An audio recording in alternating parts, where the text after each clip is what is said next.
What's your She's question out there. for the week? She's out there. She's all conference, baby. All conference. Yeah. all conference. She's been doing them. She's been doing them. We used to call them chick workouts. The old curls and the, you get all the chick muscles. No ass, though. It's not a chick muscle. She need ass, man. Yeah, I know. Sure Well, apparently it is a chick muscle. I mean, I missed it. I missed that memo. I look like a frog that pulled up his pants. No, my question. That you said that's the worst thing Triple H has ever done. How about the no? Worst thing he's done as in charge right now. Worst thing to date. I was gonna say because he did that. And I'm only talking about him being in charge the last 6 months. That's all I'm talking about. Worst thing to date. Right. He did that super weird water bottle thing. So that was with his stringy half their hair. Hold up. So Terrell Owens tweeted this back to Skip Bayless. You're despicable. I hope to God you lose your job for this tweet. You really think that this game holds more weight than this young man's life. Dude, you're dead wrong for this. Thank you, T.O. T.O. Thank you, T.O. Voice of reason out here. Thank you so much. Thank you so much, T.O. And the two people I feel sorry is going to get the backlash for that. I feel sorry for Shannon Sharp, and I feel sorry for Jen Hale. Yeah. Bro, I love T.O. and good for him. But like I'm not gonna I don't not a fan of Skip Bayless, but like I don't think that Skip was trying. I think he was actually trying to make a statement more about like it actually is irrelevant. Like I think that you guys are like, if it would have came after, like if he would have put what he put and then posted after it. Hold on. I don't mean to cut you off, Dan. Darrell Reeves came into this discussion. Replying to real Skip Bayless. All you care about is football when Damar Hamlin's life is at risk. Coming from you, I expected more. This tweet is not you of all people. You should know better, bro. See, Dan, Darius Slade, shake that shit up. See, this is the thing, Dan. It's in this business, it's all about perception. And it's not being perceived as that. It is being perceived as the man made a very bad statement and when a guy's life is on the line. Sauce Gardner, are you seriously talking about Sauce Gardner? Are you seriously talking about when the football game should be postponed? Damar Hamlin's health is all that matters at the moment. Nothing else. Greg Newsome II, pathetic. That's the thing. It's just about perception, and it's perceived as he cares more about the game than this man's life. I don't know how Skip can. I don't know if Skip can walk this back. I don't know how he is in that position with Fox. I don't know, but he's got to have some type of punishment coming for this stuff. He's got to. It's got to be a punishment somewhere. I'm just telling you guys, I read that differently than you guys do. Then, like, I think that he's almost trying to build. I think that he's almost trying to build it to a point like where it's like, oh, it's football, it's so important, and then it all seems irrelevant. He's trying to like almost dump it like journalism wise. Like I feel like that. Obviously, you can't tell someone's fucking nature in text. Like that's why people can't communicate at this point. Like you can't really tell what they're trying to say a lot of the time. I don't think that Skip is. I think that because he, like I said, if he adds it in later, like, oh, it's all seems relevant now, then I'm on your guys' boat 100%. He's a fucking idiot. But like, I don't read it the same way that you guys do. That's all I'm saying. He needs to suffer. He needs to go. I'll be interested to see even Stephen A. Smith went through a suspension. His explanation. So, watch. He's going to have he's going to have some sort of excuse. He's going to use the Twitter 150 character limit. Even though you could use Twitter Blue. He's going to address it to start first take. Yeah, it will be the first thing he talks about tomorrow. He's going to have to. He's going to have to. He's going to have to address it. He's going to have to. It'll matter a lot to me what he says about that. All right, back to Fight Night. Dan, what's your question? I totally forgot my question now. Yeah, see what you guys did. I was gonna ask him about Triple H. Yeah, I don't remember. It was is his management worse than the water bottle thing? Is how bad was his hairline towards the end? No, I'm just kidding. Or here's one for you. Did John Cena make everybody else feel old with that bald spot on his head this Friday? Because it made me feel really old. Cena. Hey, now we should do that to the back of his head. I couldn't see it. But hit it. I couldn't see it. I mean, I'm just saying. I couldn't see it, man. I couldn't see it. Cena is actually kind of hilarious. He's 38 now? Yeah. Yeah. He speaks fucking fluent Mandarin Chinese, by the way. If you want to watch some just weird TV, watch fucking John Cena speak Mandarin. You know why? He's actually kind of good at it. You know why? How he learned that? During COVID, he was stuck over there for a movie. There you go. So, I mean, like, he was in Trainwreck with Amy Schumer, and he's fucking hilarious. She says it's like making love to an ice sculpture.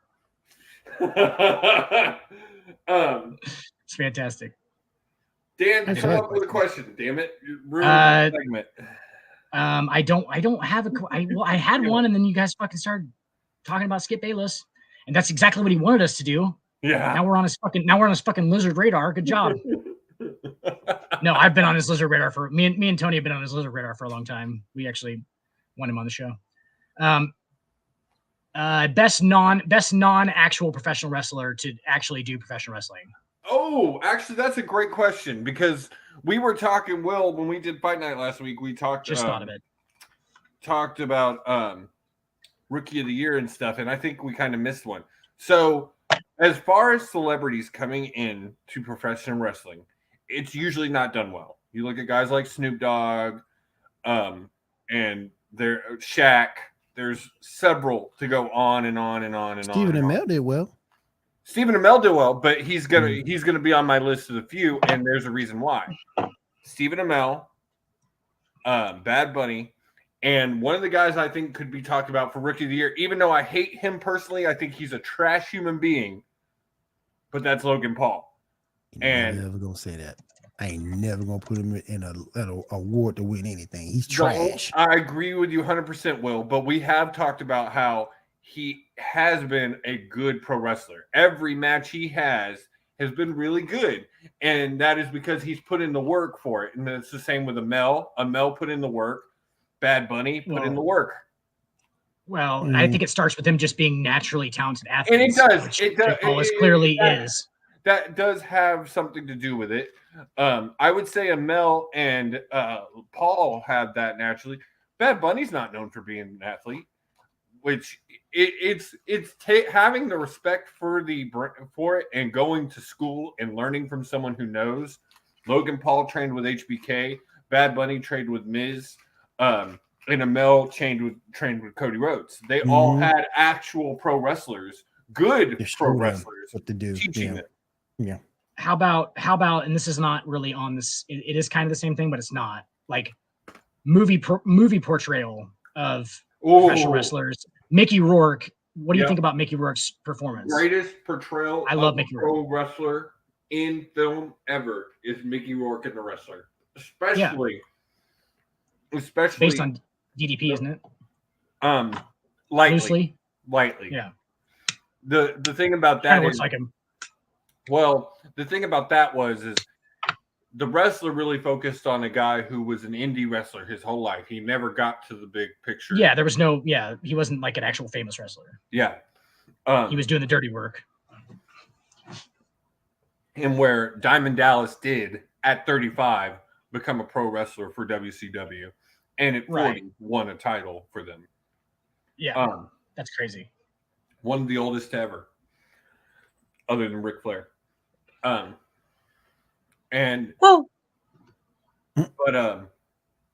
Yeah, Mickey Rourke, especially in the way they put light on indie wrestling and what can happen to those guys. There are guys that have been doing it for 20, 25 years and never gotten a big shot, or maybe got a shot back in the 90s, 2000s, and had a moment of 15 minutes of fame, and then it was gone. Right. I would say, as far as wrestler portrayal in a movie, Mickey did it the best. I agree. Now, I will say one of the best wrestling movies of all time is Ready to Rumble. Yep. Oh, yeah. Absolutely. How about the wrestling scene of Spider-Man? Oh, yeah. Oh, yeah. Shout out Macho Man Randy Savage. I'm gonna I'm not even going to do that one. Step into a Slim Jim. Oh, yeah. I don't know how I feel about Tobey Maguire. Tobey Maguire is not the best person in the world. So have you guys seen Jenny's? I think it's called Jenny's Game or something game. It's about the chick who ran the private poker games. Mm-hmm. You guys know what I'm talking about? Yeah. I've heard about it. She basically just ran these big ass poker games, really high dollar, fucking really private poker games. Okay. And there's a guy there who's clearly like kind of famous and has a bunch of money and he's really fucking good at poker. Like he's the best player. She says it several times. Like he's fucking crazy good. Okay. And that's how he makes his money. He was an actor. That's Tobey Maguire. That is based on Tobey Maguire. Tobey Maguire is one of the sickest fucking Texas Hold'em players in the world. He supposedly won over $1 million in one hand. And there's another rumor that a guy that owed him 70 grand, like it was a Wall Street financier, I believe. He beat the shit out of this man for that 70 grand. He's a savage. He's a fucking savage. He got that dog in him. Dog. He fucking dog. He's a dog. You know where you can hear that a lot? That dog is you can hear that Wednesdays on the hardwood at 10 nights. Dog. We only got a little bit left. That's all I really had for fight night tonight. Make sure you catch us. We're back tomorrow. Me, Will, Kill. I think Stacks is actually going to be back next week or this week. So make sure you catch that. We're going to be talking the Rumbles. Oh, God, I can't talk. The road to WrestleMania has officially begun. Rumble season is here, ladies and gentlemen. I'm pumped because this is my favorite pay-per-view of the year coming up. Will has to go fulfill his obligations as a male escort. For the Asian population. Yes. I put my body on the line. Never had black dick. I put my body on the line for all these fine Asian females, baby. Absolutely. Like a monkey. Is it blurred? Is it blurred out when you're actually doing it, Will? Like, is it just blurred out? We're gonna move into the hardwood and go over these NBA scores.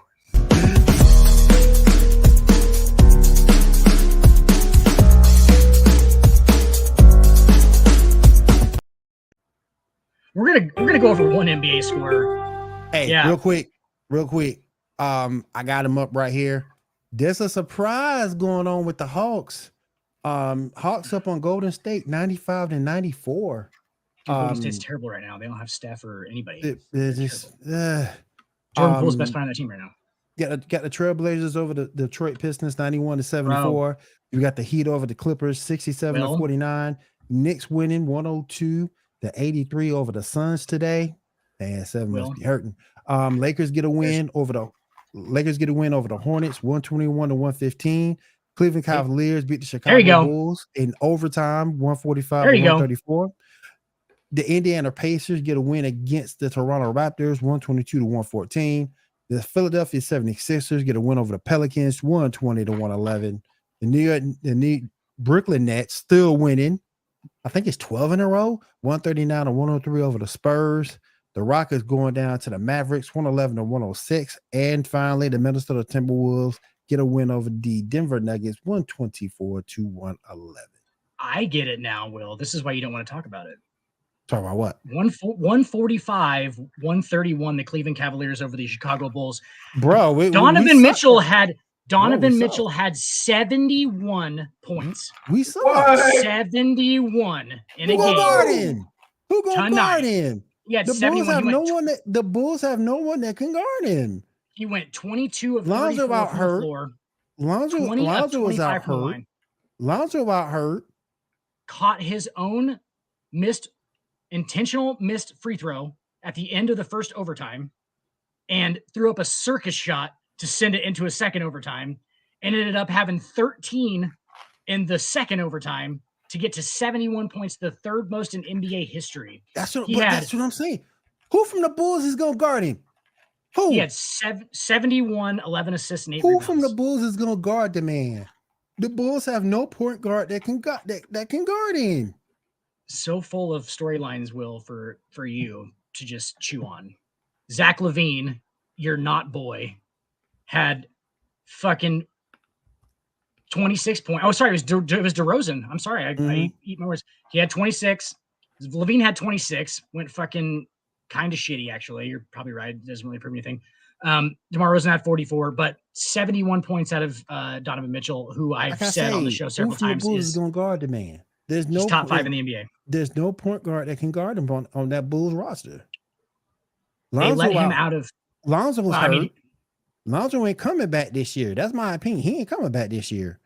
DeRozan and Zach are not the best defenders. Who's gonna guard him? DeSunmu. No. Who's the worst rookie? I mean, he's a rookie defender. He's terrible. He's clearly a better offensive player than he is. I mean, DeSunmu is clearly a better offensive player. But that's what they tried to do. They tried to stick along. He's long though. He's got like a 6'8" wingspan. 6'6", they tried to stick him on it, and he has no idea how to guard that fucking professionalism. Nope. He is way too young. He is way too young. They probably tried to stick Zach LaVine on him, and Zach LaVine was taking a text message while he was guarding him. Zach LaVine was thinking about his next dunk contest. That's another reason why I hate LaVine. He's not consistent as a player, and he can't play defense. Caruso Caruso can't do it. He'll try, but he can't. Josie, don't do it. I'll save it to the end because there's more development on the DeMar. I'm just saying. Situation. Great. I can tell what it is already. Great performance. Great performance for Donovan Mitchell. I'll give him that. But again, who from the Bulls is gonna have who's gonna consistently guard him? Because he's gonna get his, but who's gonna consistently guard the man with any type of defensive effort on that squad? And he had to do it in 2 overtimes too, Will.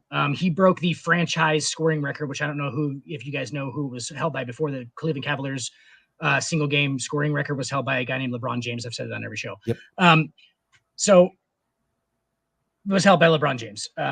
But he broke it in 2 overtimes. I don't even know if that actually regulation scoring title still is LeBron James's, just so everybody knows.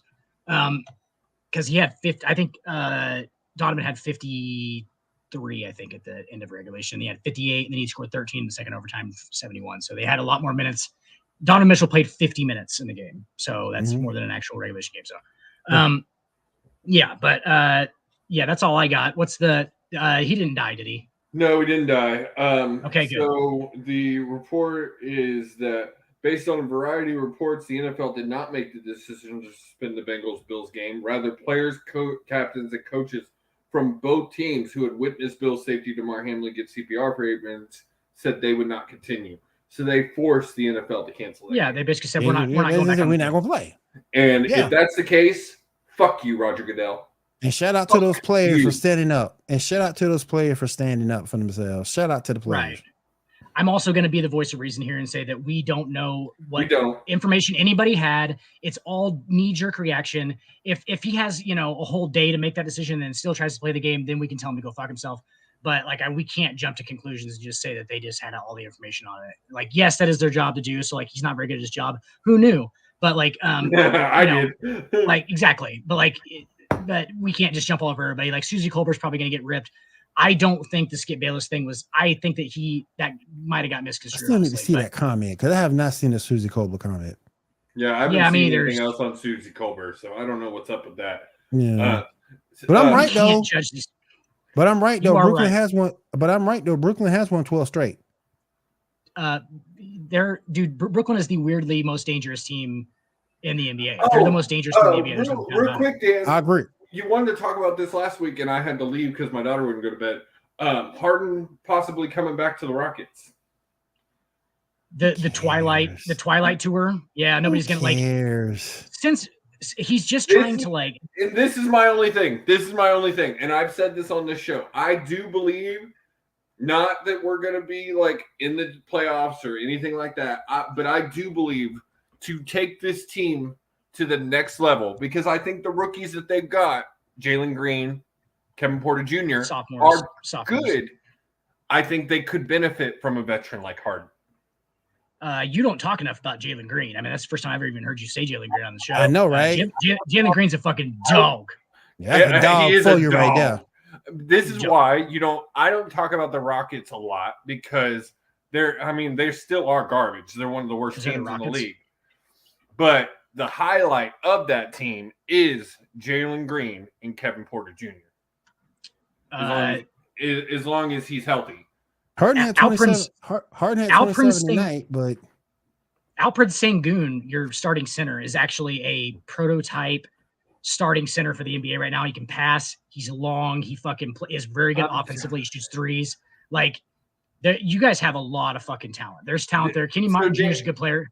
They're just young. Do you agree with me? They're in the same spot as Orlando. They're just young. Yeah.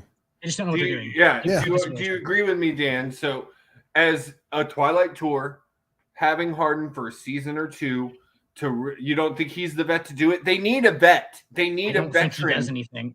I mean, to come in there and glue that team. But see, but I just don't think that's him as a dude. Gordon doesn't want to be there. Gordon said this past week, asked by press, how do you feel that the team has made improved this season? He, without straight face, they haven't. That's it. I just don't think that Eric Gordon is a piece of shit and just doesn't care. I just don't think that Harden's that guy. I just don't. No, he's not. That's not his. He hasn't shown it anywhere. He wants to go back to Houston so he can drink whiskey and he won't go back to them Houston clubs. That's what it is. He won't go back to them strip clubs. That's what it is. Best strip clubs he's ever been to were in Houston. Everybody knows Houston has the best strip clubs. They do. Yep. Everybody know that. That's what he wants to do. That's why he wants to come back. Only second to Vegas, Houston has some great strip clubs. Yeah, I think. I really think he's just not that guy, and he hasn't shown it anywhere else either.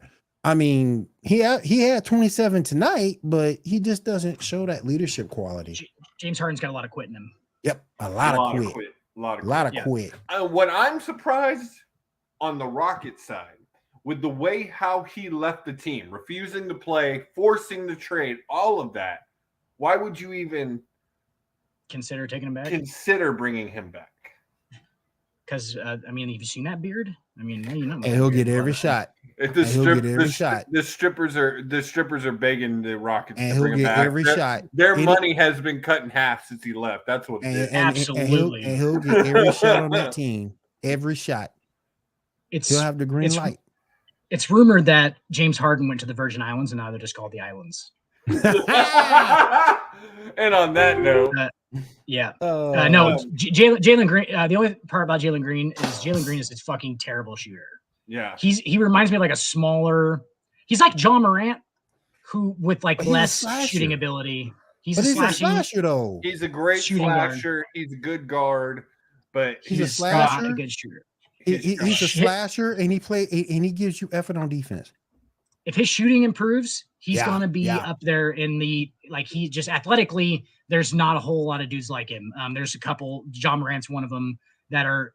By the way, did you guys watch Christmas Day games? Did you see John Morant had the best missed dunk possibly in the fucking history of the NBA? He went up over a dude and literally just tried to throw it in, and he was like parallel with the rim. It was fantastic. I'll have to show the video sometime. But yeah, John Morant's a fucking freak. John Morant's amazing.